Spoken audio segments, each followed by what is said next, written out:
আসসালামু আলাইকুম। এই যে বিদেশ আমরা তো এতদিন দেখি নাই, পোলাপাইন দেখো বিদেশ কারে কয়, চারিদিকে দোমা ভিউটা দেখা মনি, ঠিক আছে, ভিউটা একটু দেখান মামু ঘুরে এসে রে। এই হলো বিদেশ। চারিদিকের ভিউটা দেখেন, এটা হচ্ছে বিদেশ, মরুভূমি, এটা সৌদি আরবের মরুভূমি সরুভূমি। হ্যাঁ, এই যে আমাদের কালাম ভাই আছে ইতিমধ্যে আমাদের সামনে।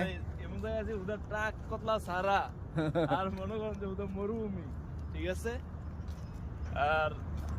আর কিচ্ছু নাই, কুতুর পরে সূর্যটা যখন উঠবো। আপনি তো 5 স্টার হোটেলে কাজ করেন, আপনি কি আর দুনিয়ার কিছু দেখতে পারেননি? না মামা, আমি তো 5 স্টার হোটেলে যাই কাম করি। হ্যাঁ, আপনার হাতে কি এগুলা? হাতে কি এগুলা মামু? মাল, ঠিক আছে। এগুলো হচ্ছে মাল, মালগুলা দেশের থেকে আইছে কারিডি। এটা তো আপনার হই, খাইবেন তুমি আপনারা ওই। হ্যাঁ না, খাইবো তো, খাইম তো আমরা হই, ঠিক আছে, কিন্তু মাল তো আপনার ইনশাআল্লাহ, সমস্যা নাই। এই যে পোলাপাইন দেখো বিদেশ, বিদেশ কি রকম? হ্যাঁ, এটা হচ্ছে বিদেশ। আর আমরা যেখানে তাই শাহরুখ খানের পোলাপাইন, এটা হচ্ছে মনে হয় তোমরা গুলশানে আছো মনে করবা, ঠিক আছে।